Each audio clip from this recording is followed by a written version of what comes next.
अगर आपने अभी तक हमारे इस चैनल को सब्सक्राइब नहीं किया है तो सब्सक्राइब जरूर कर लीजिएगा और सब्सक्राइब करने के बाद उस बेल वाले आइकॉन को प्रेस करके ऑल वाले ऑप्शन को जरूर सेलेक्ट कर लीजिएगा ताकि मेरी नई वीडियो की नोटिफिकेशन अपलोड होते ही आपको तुरंत मिल जाए। हमारी ये दुनिया बहुत सारी मिस्ट्रीज से भरी पड़ी है। इन्हीं में से एक है द बर्म्यूडा ट्रायंगल, जिसे कि द डेविल्स ट्रायंगल के नाम से भी जाना जाता है। नॉर्थ अटलांटिक ओशियन में मौजूद इस ट्रायंगुलर एरिया में बहुत सारे शिप्स और एरोप्लेन्स रहस्यमय तरीकों से गायब हो जाते हैं। इस एरिया में आने के बाद कंपास भी रॉन्ग डायरेक्शन शो करने लगता है। इस बर्म्यूडा ट्रायंगल के एरिया में आने के बाद सभी इलेक्ट्रिकल चीजें अपना वर्क करना बंद कर देती हैं। जितने भी बोट्स और शिप्स इस एरिया से गुजरे हैं वो एक रहस्यमय तरीके से गायब हो गए हैं। यहाँ तक कि इस बर्म्यूडा ट्रायंगल के ऊपर से गुजरने वाले एरोप्लेन्स भी एक रहस्यमय तरीके से गायब हो जाते हैं। इनके गायब होने के पीछे का कारण साइंटिस्ट अभी भी एक्सप्लेन नहीं कर पाए हैं। आखिर बर्म्यूडा ट्रायंगल में जाने के बाद वो शिप्स, एरोप्लेन्स, बोट्स आखिर कहाँ गायब हो जाती हैं? इन सभी चीजों के गायब होने के बाद आखिर क्या होता है? ये सभी चीजें आखिर जाती कहाँ हैं? ये सब सवाल आज भी विज्ञान के होश उड़ा देते हैं। So let's explore the mystery of Bermuda Triangle. Bermuda triangle north Atlantic ocean में मौजूद है और ये ट्रायंगल फ्लोरिडा, प्यूर्टो रिको और बर्म्यूडा को मिलाने से बना है।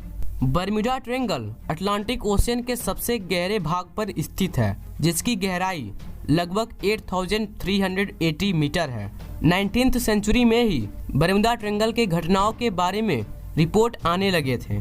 कभी किसी जहाज का बिना किसी कारण की वजह से गायब हो जाना, तो कभी पायलट के डेंजर सिग्नल्स भेजने के बाद जहाज गायब हो जाते थे। इन सभी घटनाओं के बाद वहाँ के गवर्नमेंट ने कई रेस्क्यू प्लेन्स इन सभी शिप्स और एरोप्लेन्स के गायब होने के पीछे का कारण पता करने के लिए भेजा, लेकिन वो रेस्क्यू प्लेन्स भी बीच में ही गायब हो जाती थी और इन शिप्स और एरोप्लेन्स के मलबे भी उस एरिया में नहीं मिलते थे।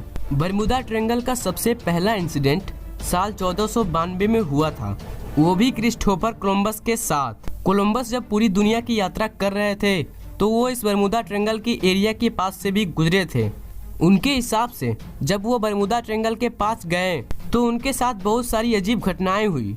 उनके चारों तरफ एक अजीब सी रोशनी थी और आकाश का रंग बिल्कुल लाल हो गया था और उनका कंपास भी ठीक तरह से काम नहीं कर रहा था।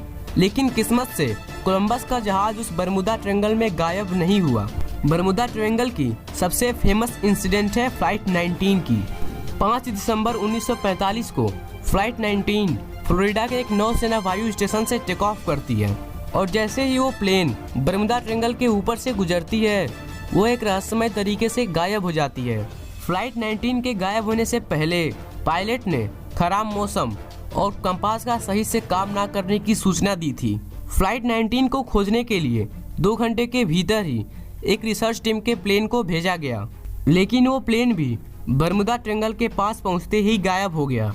कुछ लोग इन सभी चीजों के गायब होने के पीछे का कारण एलियंस को बताते हैं। उनका मानना यह है कि एलियंस इस ट्रायंगल को एक पोर्टल के रूप में उपयोग करते हैं, यानी कि इस ट्रायंगल में जाते ही वो सभी एरोप्लेन्स, शिप्स एक दूसरे ही डायमेंशन में चले जाते हैं और एलियंस इन शिप्स और एरोप्लेन्स को अपने रिसर्च के लिए पकड़ते हैं। ऐसा भी माना जाता है कि जहाँ पे बर्म्यूडा ट्रायंगल मौजूद है वहाँ पे पहले एक अटलांटिस नाम का शहर हुआ करता था, जो कि किसी कारणवश समुद्र के बहुत ही अधिक नीचे तक डूब गया। अटलांटिस में पाए जाने वाले अटलांटियन फायर क्रिस्टल्स, जो कि बहुत अधिक मात्रा में एनर्जी प्रोड्यूस करते हैं, वो वहाँ पे आज भी मौजूद हैं।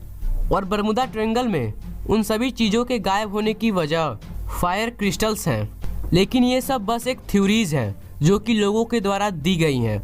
असल में आज भी बर्म्यूडा ट्रायंगल की मिस्ट्री एक अनसॉल्व्ड मिस्ट्री ही है। अगर आपको ये वीडियो अच्छा लगा तो इस वीडियो को लाइक, कमेंट और शेयर जरूर कीजिएगा और हमारे इस चैनल को सब्सक्राइब जरूर कर दीजिएगा और सब्सक्राइब करने के बाद उस बेल वाले आइकन को जरूर दबा दीजिएगा। Thanks for watching this video.